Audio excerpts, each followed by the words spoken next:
All right, let's dive into Meaningful by Bernadette Jiwa and see what we can learn about companies that really connect with their customers. Sounds good. It's not just about a great product anymore, right? It's this whole deeper level of connection and shared values that builds lasting success. Yeah, customers are looking for more than just a product these days. They want to feel like they're part of something bigger. Okay, so Jiwa really emphasizes how much customer expectations have changed, right? I mean, think about those old taxi rides. You know, if you had a bad experience, it was just whatever, right? You'd probably never see that driver again. Right, but then along came Uber and Lyft. Suddenly every ride gets rated, every interaction matters, and it really changed the game. Exactly. Yeah. And that kind of shifted the power dynamic, right? Customers realized they had a voice and they started expecting more. So it's not just about rating a ride, is it? It's this whole idea that customers are active participants now. They're not just passively receiving whatever a company throws at them. They want to be heard. They want their values reflected in the brands they support. It's a whole different ballgame. Absolutely, and that's where empathy becomes so crucial. You know, it's not enough to just understand demographics anymore. You have to really put yourself in the customer's shoes. Oh, how do companies actually do that? Yep. I mean, it's easy to say be empathetic, but what does that look like in action? We'll take Google Images, for instance. You know, that wasn't some super technical innovation that just came out of nowhere. It actually started with a simple observation. People were searching for images online. Oh, I remember reading about that. It was the green Versace dress that JLo wore to the Grammys, wasn't it? That's the one. And Google saw that need, that invisible problem that no one else was really addressing, and they just ran with it. And it's amazing how something so simple can have such a huge impact. They became the go-to for image search simply because they were paying attention to what people actually wanted. Exactly. And that's a great example of empathy in action. It's about understanding your users on a human level and responding to their needs, even the ones they might not even be aware of themselves. So it's about recognizing those unspoken desires, those things people haven't even put into words yet. Right. It's about anticipating their needs and exceeding their expectations. And it's not just Google, right? Jiwa talks about Apple and how their success with the Apple Watch was built on years of research into how people would actually use it. Exactly. It wasn't just about packing it with features. It was about making sure those features were intuitive, useful, and actually enhanced people's daily lives. So even giants like Apple can stumble when they miss that mark, right? Like, remember that whole iPhone 6 U2 album thing? Oh, yeah, where everyone got that U2 album they didn't ask for. I think that was more about misunderstanding digital ownership than a lack of empathy, though. Yeah, you're probably right. But it does highlight how even the best intentions can backfire if you're not in tune with your customer's perspective.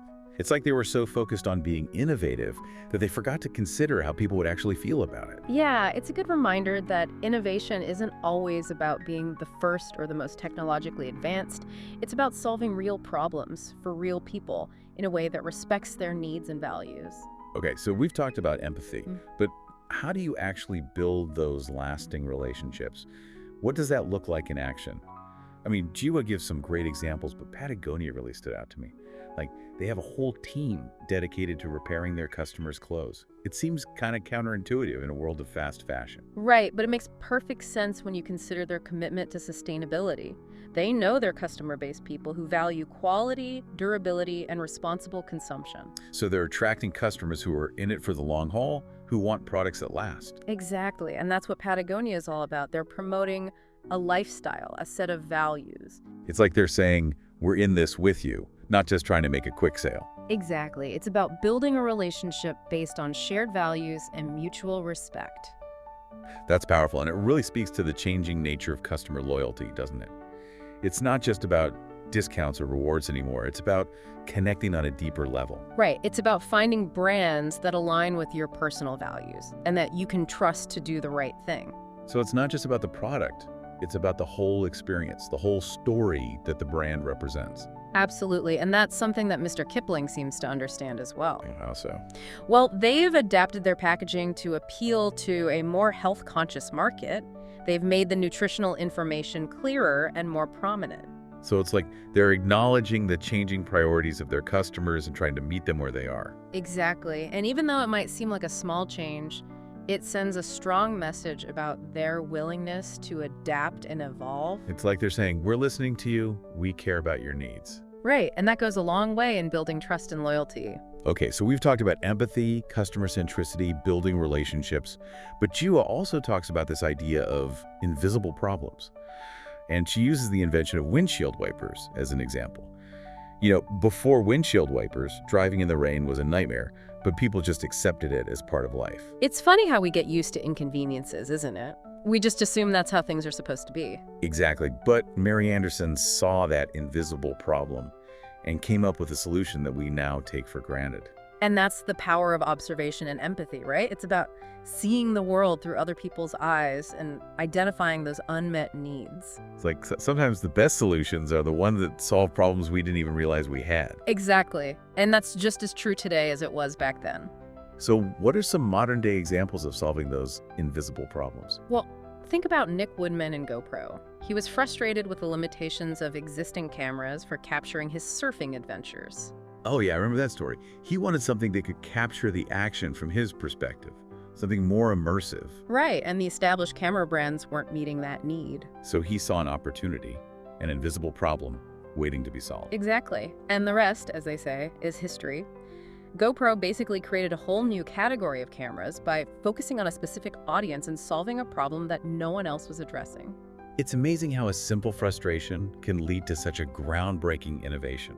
And it all goes back to that idea of empathy, of understanding the customer's needs and desires, even the ones they might not be able to articulate themselves. Absolutely, and that's what sets the truly great companies apart, their ability to see the world through their customers' eyes and create solutions that genuinely improve their lives. So, thinking about all of this, how do we apply these lessons to our own lives and work? I mean, it's one thing to admire these big companies, but what about the rest of us? How can we tap into this power of empathy and customer centricity? That's where Jiwa's story strategy blueprint comes in. It's a really practical framework for taking these insights and turning them into action.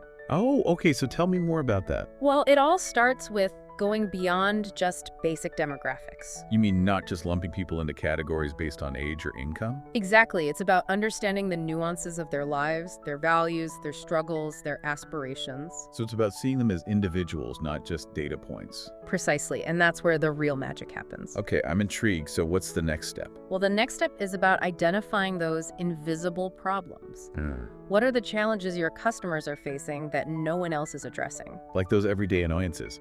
The things people have come to accept as just part of life? Exactly. Those are often the biggest opportunities for innovation.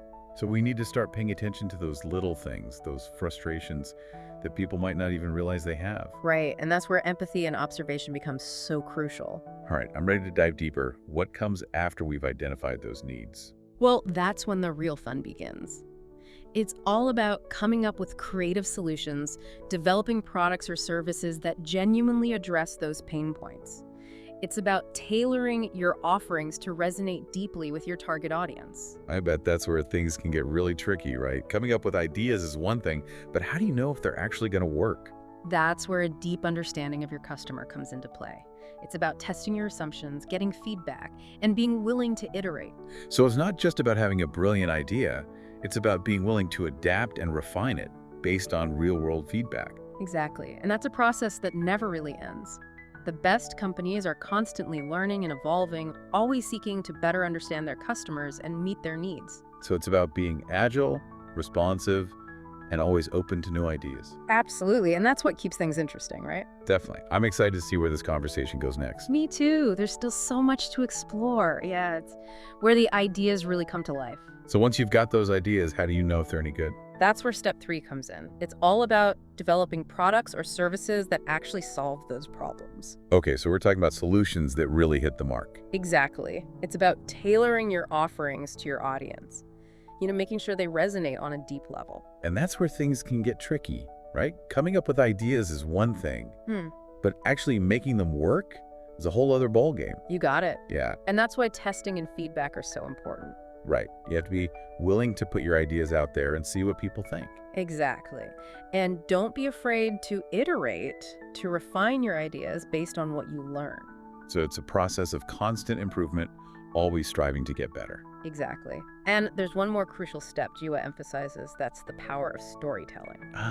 Storytelling. She talks about that a lot. It's about more than just having a great product, right? Right. It's about how you communicate its value, how you connect with your audience on an emotional level. So it's about crafting a narrative that resonates with people's hearts and minds. Exactly. It's about showcasing your values, demonstrating empathy, and building a brand that people believe in. So you're saying it's not just about what you sell, it's about why you sell it. Precisely. It's about the story behind the product, the mission, the purpose. And that's what really connects with people on a deeper level, right? It's about aligning with their values and aspirations. Absolutely. It's about creating a shared sense of purpose. Okay, so we've talked about empathy, customer centricity, building relationships, and the power of storytelling. But how does all of this come together in the real world? Well, let's look at IKEA's journey into South Korea. They actually took a 6-year lead time before opening their first store there. 6 years. That's a Yeah. long time. What were they doing all that time? They were immersing themselves in Korean culture. They understood that South Korea has a unique set of values and a different way of living. So they were doing their homework. Exactly. They wanted to make sure their offerings truly resonated with Korean customers. So it wasn't just about translating some catalogs, it was about understanding the nuances of Korean life. Right. They studied living habits, aesthetic preferences, even how cultural values influence purchasing decisions. And that paid off big time, right? Yeah. IKEA is now a massive success in South Korea. Absolutely. It all goes back to that core principle, putting the customer at the center of everything you do. So it's about taking the time to really understand your audience and tailor your approach accordingly. Exactly. And that's what Jiwa's story strategy blueprint is all about. It provides a roadmap for building meaningful connections and creating lasting success. Okay, so we've covered a lot of ground here. We've explored the shifting customer landscape, the power of empathy, the importance of solving those invisible problems, and Jiwa's story strategy blueprint. But what does all of this actually mean for the listener? It means we need to put these insights into action in our own lives and work. Okay, I'm ready for some actionable advice. Let's break it down. All right, so let's quickly revisit those 4 key steps. The first is to go beyond basic demographics. So we're not just talking about age, gender, or income, right?